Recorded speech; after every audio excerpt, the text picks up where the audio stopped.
बिस्मिल्लाहिर्रहमानिर्रहीम। अस्सलाम वालेकुम, सुबह बखैर और खुश आमदीद मॉर्निंग विद फरा में। दुआ उम्मीद यही आप जहाँ कहीं बिल्कुल ठीक ठाक हो, जिंदगी मजे सुकून और खैरियत के साथ गुजर रही हो। रमजान मुबारक के दिन एक एक करके गुजरते हुए और इस माह मुबारक की बरकतें और रहमतें समेटने के लिए हम सब कोशां। हमने ये जो सिलसिला शुरू किया हुआ है जहाँ पर हम तस्करा करते हैं कुछ ऐसे किस्सों का जिन्हें कि अल्लाह ताला ने इबरत बनाकर और इबरत के तौर पर हमें बताया है ताकि हम उससे नसीहत हासिल करें, जो कि कुरान करीम का बुनियादी मकसद है कि हम उन तमाम वाक़यात से जो कि हमसे पहली अक़वाम पे गुजर चुके हैं, सुनकर पढ़कर उसके बारे में जानकर हम अपने आप की तस्हीर दुरुस्तगी कर सकें और उन गलतियों से खुद को बचा सकें। अक्सर हमने जिंदगी में देखा है ना कि हकूकुल्लाह और हकूकुल इबाद के दरमियान हम बहस करते रहते हैं कि कौन सा मामला जो है वो ज्यादा अहम है। कुछ एक तबका और एक ग्रोह जो है वो ये समझता है कि हकूकुल्लाह की अदायगी जो है वो सबसे ज्यादा अहम है। हकूकुल इबाद में अगर कुछ रह भी जाए मामला तो उसकी खैर है, उसमें कोई इतनी कोई परेशानी या घबराने की बात नहीं है। इसके बरक्स एक दूसरा ग्रोह ऐसा है जो ये समझता है कि हकूकुल इबाद जो है वही अहम है। हकूकुल्लाह जो है उसमें अल्लाह ताला जो है वो अपनी मेहरबानी से और अपने रहम से इंसान को बख्शने पे कादिर है। दोनों स्कूल ऑफ थॉट्स जो है वो थोड़ा सा जिसे कहते हैं ना थोड़ा सा बढ़ाकर चीजों को देखते हैं और उस तरह से जो हकीकत है उसमें नहीं देखते। कुरान हकीम की नजर से अगर हम देखें तो जितने हकूकुल अहम है उतने ही हकूकुल इबाद अहम है, इसलिए कि दोनों दरअसल एक दूसरे से जुड़े हुए हैं। यही हमें पता चलता है आज के वाक़े से भी, जो कि हजरत शुएब अलैहिस्सलाम का वाक़या है और उनकी जो कौम जो कि मदियन में आबाद थी। मदियन जो है ये एक ऐसा इलाका है जो कि हिजाज से मुत्तसिल है और बहिरा कौम लूत के करीब है। इतराफ शाम में तकरीबन ये इलाका जो है ये वाक़ होता है और कौम लूत के बहुत अरसा नहीं हुआ उसे गुजरे हुए। तो ये एक ऐसी कौम है जो कि नाप तोल में कमी करती है, रास्ते से गुजरने वाले लोग जो हैं उनको रोकती है और न सिर्फ रोकती है बल्कि इमाम सुद्दी रहमतुल्लाह अलैह के कौल के मुताबिक कि जो लोग गुजरते थे उनके माल का 10वां हिस्सा ये उनसे वसूल किया करते थे। हज़रत इब्ने अब्बास की जो तशरीह है वो भी इसी तरह से है, यानी जैसे आजकल हम टैक्स के हवाले से जानते हैं ना, खासतौर पर चुंगी टैक्स कह लें आप, इस तरह के जो टैक्सेस हैं। सो इन लोगों ने सबसे पहले ये सिलसिला राइज किया था कि जो भी लोग रास्ते से गुजर रहे हैं उनका रास्ता रोका जाए और कुछ दे दिलाकर फिर उनकी जान छोड़ी जाए। सो ये एक मामला और उसके साथ साथ नाप तोल में कमी का एक सिलसिला, ये एक रविश थी जो कि इन्होंने अपना रखी हुई थी। सो अल्लाह ताला ने मबूस किया हजरत शुएब अलैहिस्सलाम को, जिन्होंने इन्हें रोका और ना सिर्फ रोका बल्कि उन्हें खतीबुल अंबिया भी कहा जाता है, क्योंकि बड़ी फसाहत और बलागत के साथ वो अल्लाह ताला का पैगाम जो है वो पहुंचाया करते हैं। तो हजरत लूत अलैहिस्सलाम की तरह और अंबिया की तरह उन्होंने खुले अल्फाज में बताया कि मैं तो अल्लाह ताला का पैगाम पहुंचाने आया हूँ और ये कि आप बाज आए इन बुराइयों से जो कि आप कर रहे हैं और एक अल्लाह की इबादत करें और परस्तिश करें और डरें इस बात से कि अल्लाह ताला ने आपको जो माल अता किया है उसे आप हलाल तरीके से हासिल करें, उस पर हलाल मुनाफा लें, लोगों को बेजा ना सताएं और अपने रब का परवरदिगार का जो डर और खौफ है उसके साथ अपने आप को दुरुस्त रखें जिंदगी के मामलात में। तो हमेशा की तरह जो हर कौम का, हर सरकश और नाफरमान कौम का रवैया रहा, इन्होंने भी उनकी तकजीब की और कहा कि आप तो हमें कमजोर भी हैं, हम तो आपको सिर्फ भाईबंदी में छोड़ रहे हैं वरना असल में छोड़ना नहीं चाहिए। आप ही कह रहे हैं कि आपकी नमाज जो है वो ये कहती है कि हम अपने बाप दादा का जो मजहब है वो छोड़ दें और आपके कहने पे और आपकी बातों पे चलने लग पड़े। हम ऐसा कुछ नहीं करने वाले, हम आपको संसार कर देंगे या फिर इस बस्ती से निकाल देंगे। और दूसरी बात है कि उन्होंने कहा कि अगर आप इतने ही सच्चे हैं और आपका परवरदिगार जो है वो भी हक है, सच है, तो आप हम पे आसमान का कोई टुकड़ा क्यों नहीं गिरा देते। ये बहुत सारी और कौमों की तरह उनकी रविश और उनका तरीका चलन जो है वो भी यही था, समझाने पर बताने पर नहीं बाज आए।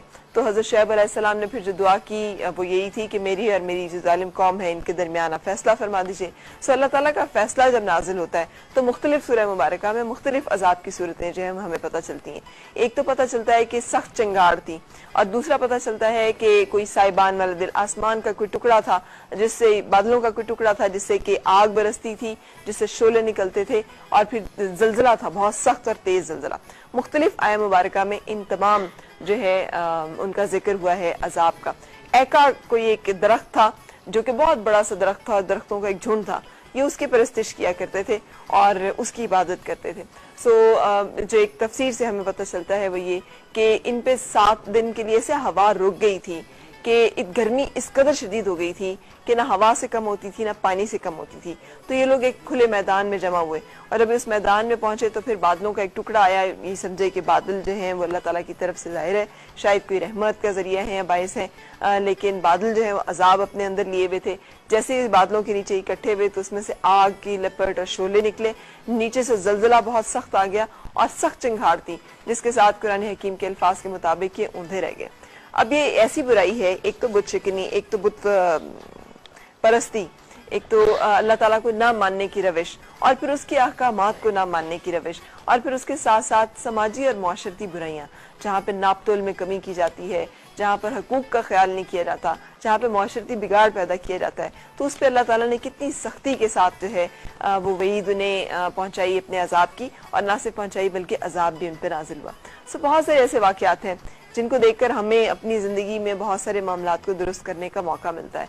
इससे कि कोई भी पकड़ या कोई भी सख्त वक्त जो है आने से पहले अगर हम अपने अंदर उन तमाम बातों की तस्हीह कर लें, जो कि हम सब के अंदर कहीं थोड़ा बहुत भूल चूक, खता, कोई कोताही, कोई लफ्ज़िश, कोई गुनाह मौजूद होता है, तो फिर इस माह मुबारक की बरकतें जो हैं वो हमने सही मानों में समेटनी और हासिल कर ली।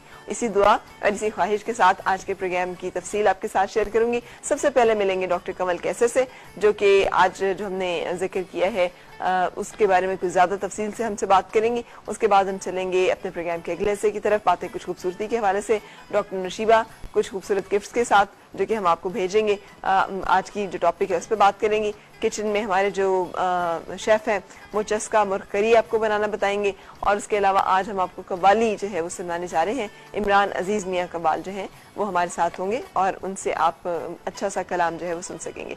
ये सब कुछ आज शो में हमेशा की तरह एक ब्रेक के बाद।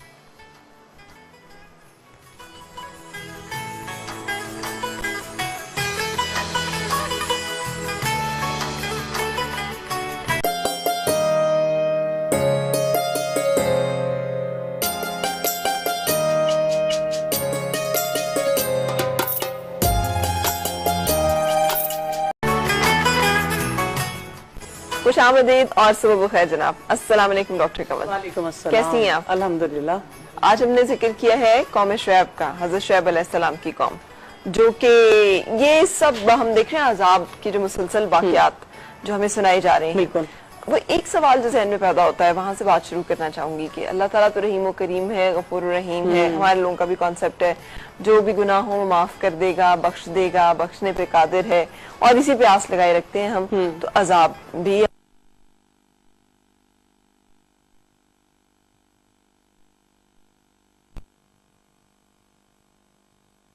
का जिक्र और उनके अजाब की याद दहानी, फिर एक कौम का जिक्र, उनके अजाब की याद दहानी।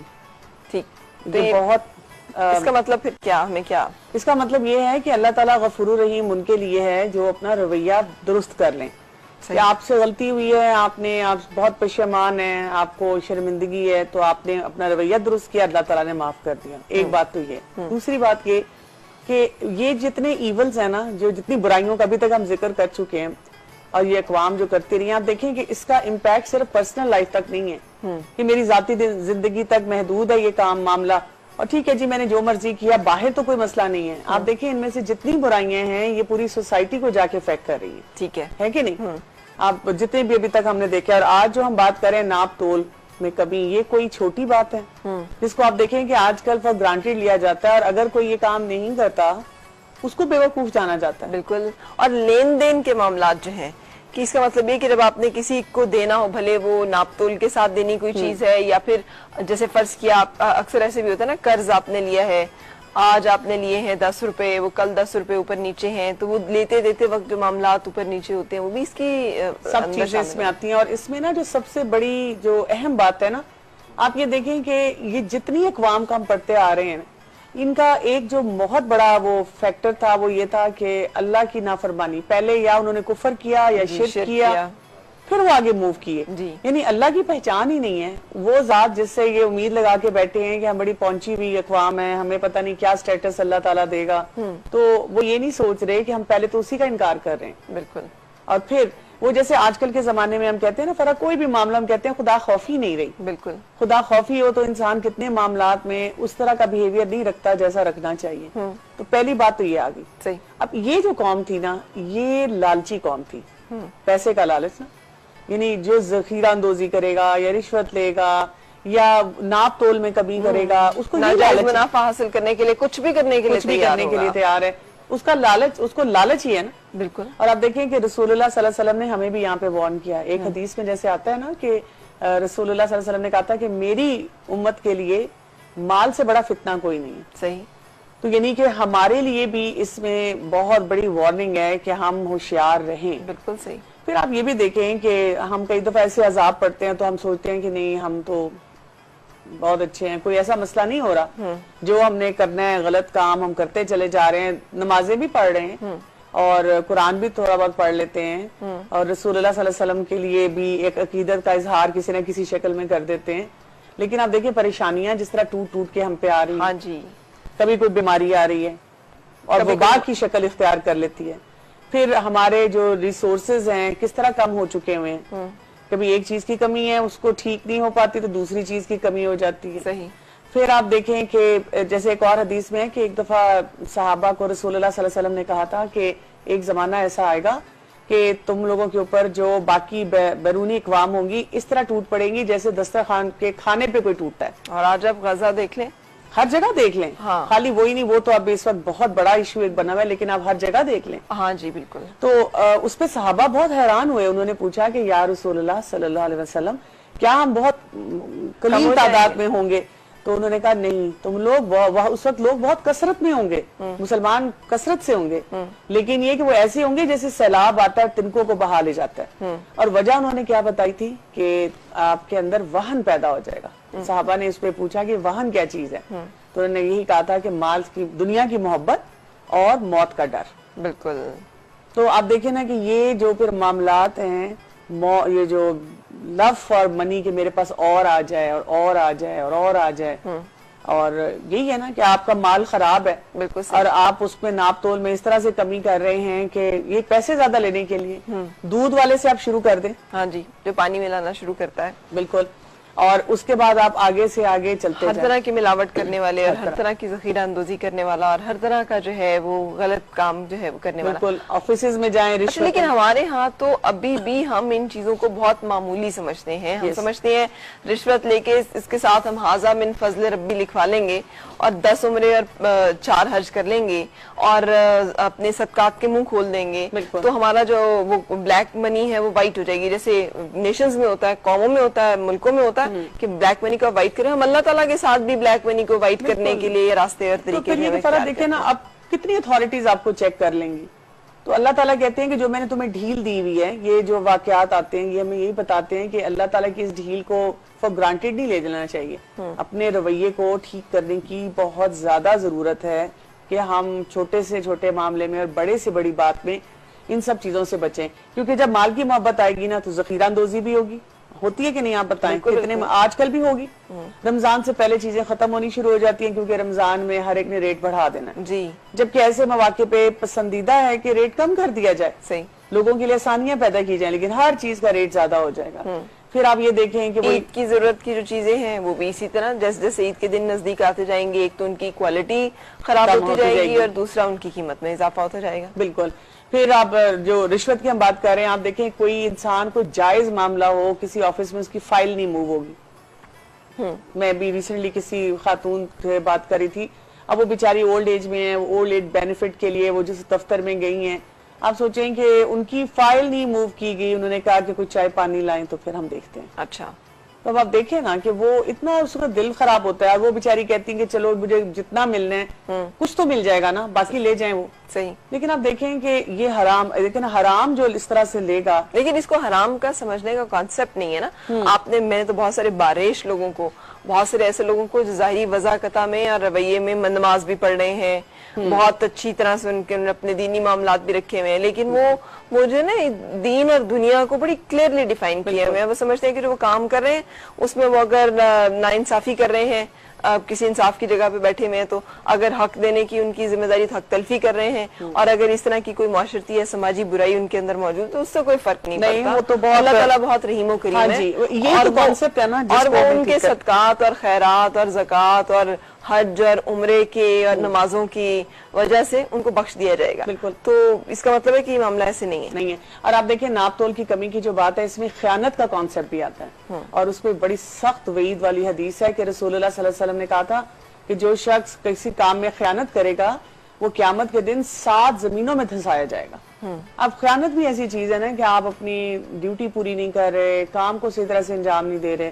फिर इसी तरह जो ये जैसे हम बात कर रहे हैं कि इंटरेस्ट बेस्ड सारी चीजें करना, हाँ जी, तो ये इसमें बहुत बड़ा एक फैक्टर आता है। जैसे वो रास्ते में रोक के आप हाँ जैसे कह दिए, और आजकल आप देखिए रास्ता रोकने का हमारे यहाँ कॉन्सेप्ट, हम जाएं जहाँ पर भी और एक नया एक चुंगी एक नया एक वो बना होता है कि जी यहाँ पर भी अब आप रुक जाएं, यहाँ पर भी 20 रुपए देके जाएं और यहाँ पर भी 10 रुपए देके जाएं कि जी क्या हुआ है वो जी वो फलाने इदारे ने यहाँ पर भी अब पार्किंग टैक्स और फलाना टैक्स और फलाना टैक्स। प्लस इसके अलावा अगर आप कोई सामान मूव कर रहे हैं, एक तो होता है कि ठीक है कोई one city to another city एक ओपन किस्म की डिक्लेयर चीज है कि ये आपको अमाउंट पे करना है, लेकिन उसके ऊपर आपने लेना है, आपको चलते फिरते नजर आ जाती है चीजें।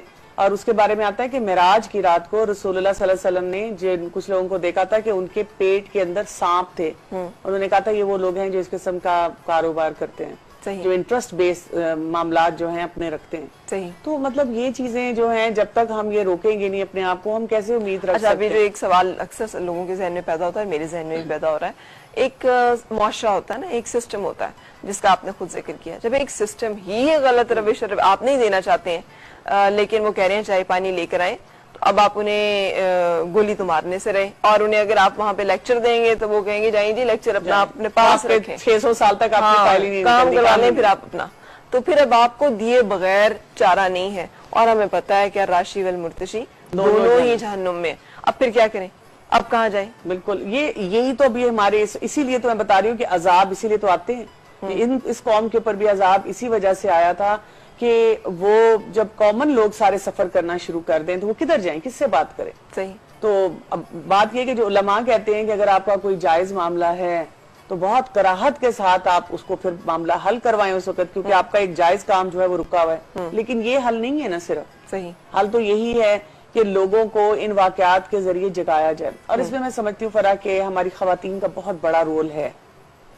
देखिए ना, एक खातून जो घर में बैठी हुई है, जैसे हम बच्चों के लिए कहते हैं कि आपका बच्चा स्कूल से कोई भी चीज लेके आता है, आप उससे पूछें कि बेटा ये किसकी चीज है, कहाँ से तुम ले आए हो। इसी तरह जब आपका शौहर, आपको पता होता है कि ये मसलन एक किस हद तक है, किस ग्रेड की नौकरी कर रहा है, तो आपको वो गाड़ी भी दे रहा है और आपको हर तरह का शौक भी पूरा कर रहा है, घुमा फिरा भी रहा है, खाना पीना भी लेविश है, कहाँ से आया भाई ये सब? बिल्कुल।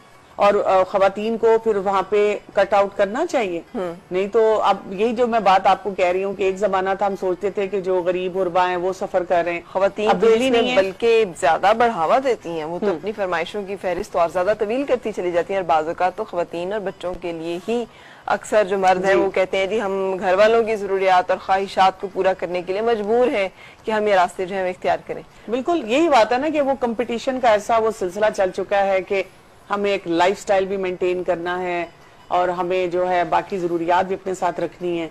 और फिर ये कि वही बात कि बचपन में आपने बच्चों को क्या चीज सिखाई, क्या बात बताई।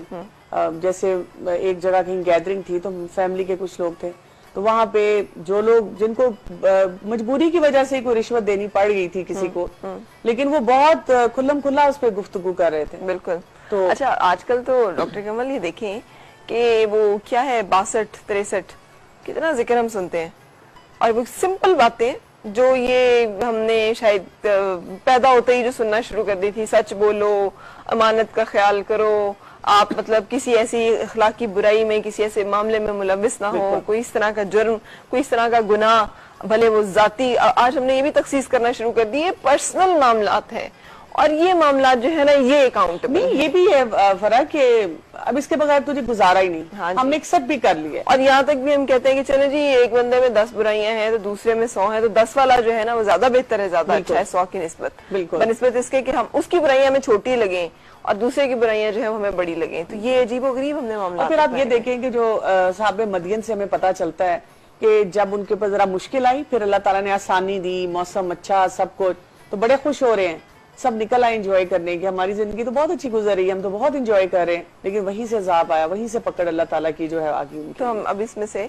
यानी हमने भी अपने रवैयों में इन तमाम एलिमेंट्स पर गौर करना है, क्योंकि ऐसे काम मामलात में आप पे दुनिया में भी अजाब आता है और आखिरत में भी। और अब आप देखिए हम कितने वाकयात कर चुके हैं और इनमें से तकरीबन हर बुराई हमें अब इस वक्त अपनी जो है ना उम्मत में नजर आती है। अल्लाह माफ करे जी।